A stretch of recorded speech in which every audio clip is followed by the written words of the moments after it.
binigyan daw di umano ng instruction ni Erwin Tulfo, ang bagong Blue Ribbon Committee Chairman na si Erwin Tulfo, kung totoo man yan, kasi sabi ni Senator Peter Alan Cayetano na illegal ang ginawa nilang kanina na yung majority committee ay kinuha nila. Sabi dito, instruction daw ni Erwin Tulfo sa bagong USAA na hindi papapasukin ang majority ang grupo na Senator Marcoleta at Senator Alan Peter Cayetano para sa Blue Ribbon Committee hearing sa flood control anomalies. Hindi papapasukin sa Senado kasi sabi ni Erwin, siya na daw ang bagong chairman ng Blue Ribbon at magkaroon siya ng hearing sa Lunes pa. Kaya bawal daw pumasok itong sina Marcoleta at ang grupo ni Senator Alan Peter Cayetano para magkaroon ng hearing tungkol sa flood control. Oh! At sabi pa nga ni Erwin Tulfo na parang hindi na niya iimbitahin ang 18 ex-Marines kasi kailangan daw sisiyasatin, titingnan kung totoo ba ang mga sinasabi ng 18 ex-Marines. Paano mo masasiyasat kung hindi mo iimbestigahan, Erwin Tulfo? Kasi nandun ang pangalan mo. Napaghalataan tuloy na ang ginawa ngayon ng minority bloc ay para pigilin ang bukas na di umano'y flood control hearing. O mga kakamping, akala namin for accountability and transparency kayo. Para yatang love na love nyo ang ginawa ni Chis Escudero. Balita si Chis Escudero na natakot. Naramdaman pala ni Senate President Alan Peter Cayetano na meron talagang isang mas masahol pa sa hudas ayon kay Camille Villar na huhudas sa kanila. At kanina, na-shock na lang tayo na si Chis Escudero. Sabi ng mga netizen, ito ang modern Judas Iscariote. Uy, grabe naman po kayo. Kaya, yung mga statement ni Chis, ay nako, pinagtatawanan na maraming netizen. Sabi ni Chis, for unity daw siya. Bakit siya pumunta sa minority? Dapat sana nag-independent na lang siya. Pero hindi eto kabibig ha. Ito ang chika. Kung saan, kasi bukas ang flood control Blue Ribbon Committee ay pagpatuloy talaga. Pero ayaw ni Erwin Tulfo. Kasi siya ang bagong chairman. At ang masusunod, ang bagong chairman daw. Sa Lunes na sila mag-hearing. Ay, bakit kayo mag-hearing, Erwin Tulfo? Sino ba iimbitahin nyo? Ayaw imbitahin ni Erwin Tulfo yata ang 18 ex-Marines kasi nandun ang pangalan niya sa affidavit. Eto kabibig, eto ang chika. Share ko lang sa inyo ang nabasa kong chika ha. Nasaan ba yun? Ito kabibig, ito ang nabasa ko. Nasaan ba yun? Trump, pambansang dalaga ng Pilipinas. USAA was instructed na hindi papapasukin sila Marcoleta. Erwin Tulfo claims he is the new BRC or Blue Ribbon Committee Chair because they are the new majority. Paano naging majority kayo? 12 lang. 'Di ba? 12-12 pa naman na. Hindi nyo kinount si Jinggoy at si Bato? Bakit expel na ba sila? Ano ba naman yan? Eto kabibig, nasan ba yun? Ito na. Pakinggan natin si Senator Alan Peter Cayetano, ha? Para hindi po tayo malito, especially po na napaka-importanteng araw ang bukas sapagkat maririnig na natin ang katotohanan sa Blue Ribbon Committee. So let's start with a biblical principle. Kung anong itatanim natin, yan ang ating aanihin. Mula sa ating pagka-musmos, di ba? Elementary pa lang, tinuturo sa atin yan. Kung anong ating itatanim, yan ating aanihin. Alala ko pa yung commercial nung 70s. Yung basurang tinapon mo, babalik din sa'yo. So yung commercial na yun, may nagtatapon ng basura, bumaha. Pumasok ulit sa bahay nila yung basura kasama yung baha. So ang flood control scam ay hindi nangyari by its own, by itself, no? Hindi ito nangyari na aksidente lang, no? It was a combination of greed, opportunity, minds who put their minds together and said, kayang gawin to. We will not be able to stop corruption in our country until we know the truth We know how to stop a problem, and we know how to reform. Repentance is part of that. Maniniwala ho ba kayo na ang mastermind ng pinakamalaking corruption scam sa buong history ng Pilipinas ay panay opposition ang gumawa? Napakagaling naman po pag members ng opposition ang gumawa under the nose of an administration na samantalang mahigit 2 taon na nangyayari. So, we started, the majority and as Senate President, we started diplomacy po talaga. Wanted to work together. Number 1 priority is the economy. Number 2 po, yung pong impeachment dahil accountability. Pero kasama po yung ating priority, yung mga flood control issues at iba pang mga scams na bigyan ng tugon. Nabigyan na ng tsansa ang grupo ni Senator Lacson at Senator Soto. Kasama dyan sila Senator Win. Alam naman natin lahat na kailangan ay 13. So let me state this. Malacanang backing the move of the senators today and the other groups backing them, they will say anything and do anything to bend the law and basically susunugin na yung ating konstitusyon. So when I said a while ago that I am still the Senate President, the legitimate, the legal, moral Senate President, it's not about me, it's not about the position. Anytime po, pwede po ako mag-resign, pwede kong ibigay ito sa iba kung may 13. This is about democracy. This is about an independent Senate. This is about fighting corruption. You cannot say you love democracy, but walang checks and balance. Hindi pwedeng sabihin you love democracy, pero pag mali yung numero, invento na lang po tayo. I don't know how much time I have. There's so much I want to tell the Filipino people. Some of it you might think is very productive. Some of it you will think it's my thoughts. But let me tell you this from the bottom of my heart. God loves the Philippines. Ulitin ko po God loves the Philippines. So we have to take a step of faith. Sabi sa book of James, faith without action is dead. Patay ho ba ang ating paniniwala at pananampalataya? Kung mahal natin ang Pilipinas, we have to do something about it. Why do I say this? Well, first the Senate. 12, may quorum, samantalang malinaw sa Constitution, 13. Yung case na sinasabi nila, iba, continuing po yun. Nag-umpisa silang may quorum, umalis yung iba.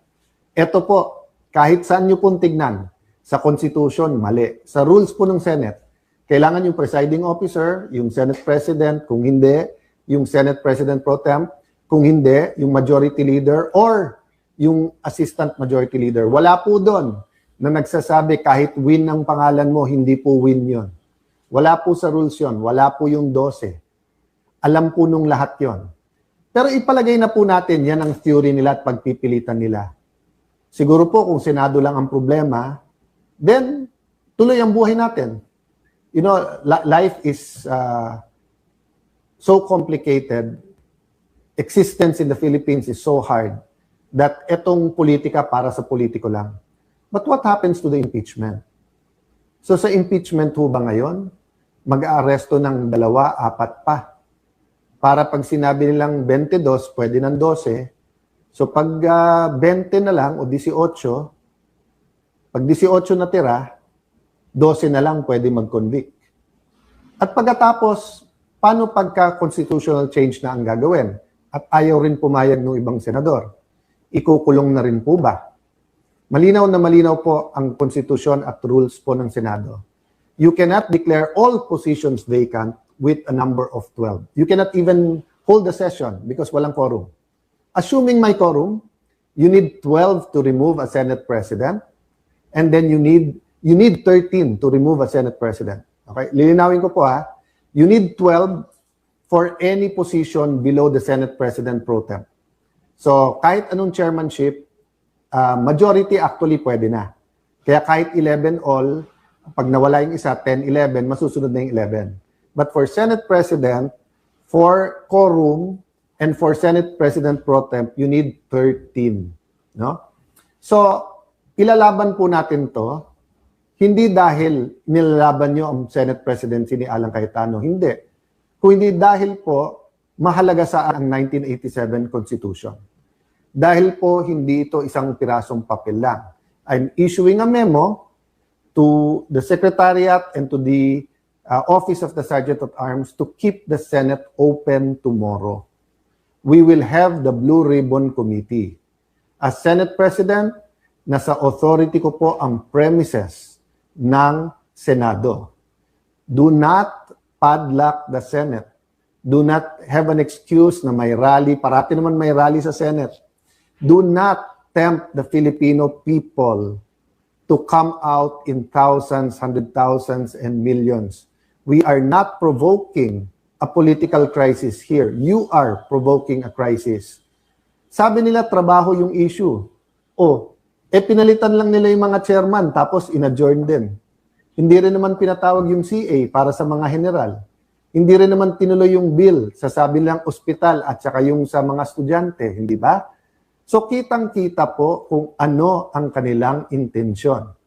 Sabi po nila, I'll address myself to pasensya na po kayo, to the Pink and Dilaw group. Di ba sabi nyo, paano naman yan si Senator Marcoleta at si Senator Jinggoy? Bakit sila ang mga vice chairman? Lahat ng issue nandun sa nilagay nyo chairman ngayon, di ba? Issue sa campaign donation, campaign donations, nandun po yung issue ng malay-maleta, nandun issue sa flood control.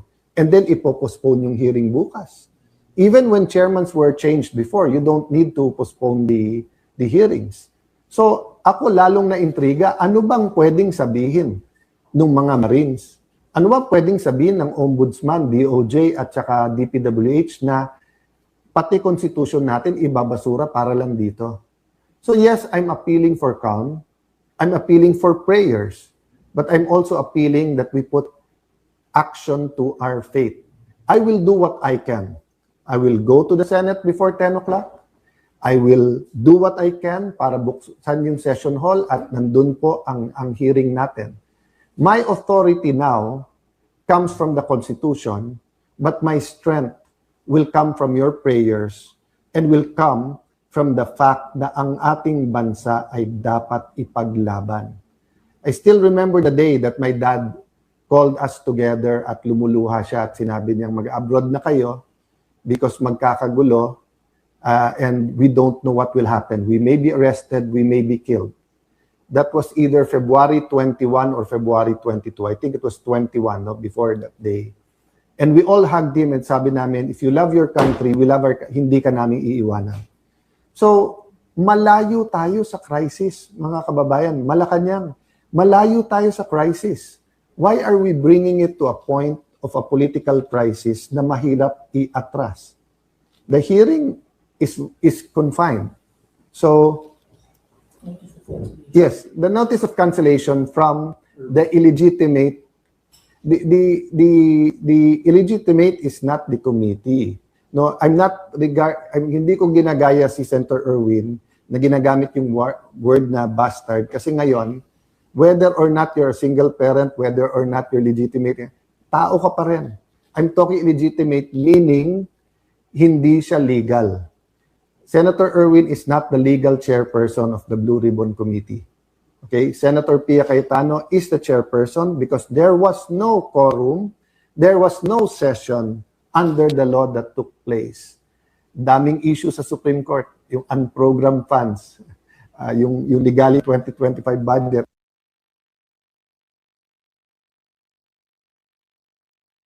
Ang dami pong issue sa Supreme Court. Again, ulitin ko po. Ang pinakamalaking problema ng ating kababayan ngayon ay presyo. Presyo, trabaho at kita. Dadagdagan pa ba natin? You have manufactured a crisis since May 11 by saying magulo kami. Then you come up with this solution. One day, today, papunta sa SONA.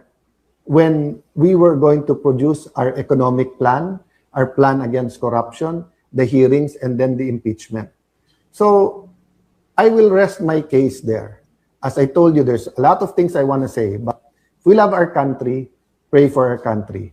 If we love the Senate, I'm addressing myself sa mga empleyado ng Senate, I don't care yung mga binubulong sa akin dyan na, over the years, eto mga appointee ni Senator Drilon, eto mga appointee ni Senator Soto, etc.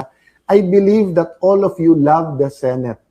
So it's time to speak up, to tell your bosses, whether sila yung nasa majority or minority, we won't stand for this because there's no difference of padlocking the Senate during martial law sa ginagawa ngayon na pinupunit, binubura, binabasura, sinusunog ang ating Philippine Constitution. Again po Alan Cayetano's not the issue here. My Senate presidency is not an issue there. I told you from the start, I'm the walking dead.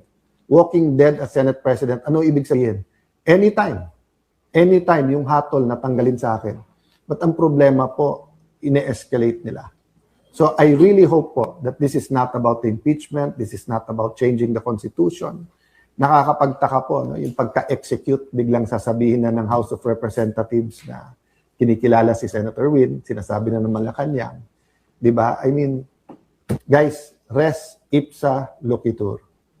Diba? I won't elaborate. Kayo na I won't use the words to describe what's coming now. Why? Because you are as intelligent as I am. You are as patriotic as I am. The question lang is, what are we going to do about it? Pray for us. Pray for Senator Marcoleta. Pray dun sa natira sa majority because paglalaban natin ang ating bansa. God bless you all. Good night po sa inyo. So yun pala ang plano mga kabibig. Ipapadlock ang Senado bukas para hindi daw magkaroon ng flood control hearing.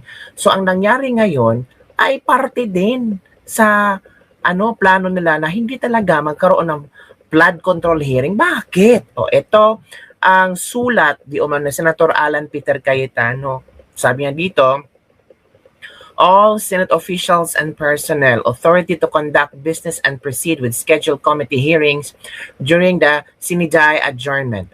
All Senate officials are personnel are hereby formally informed that the office of the Senate President remains fully operational and the incumbent Senate President continues to hold and exercise the powers, functions, and prerogative of the said office. The ninth public hearing of the Committee on Accountability of Public Officers and Investigation, or Blue Ribbon, chaired by Senator Pia Cayetano, shall proceed as scheduled on June 4, 2026 at 10 a.m.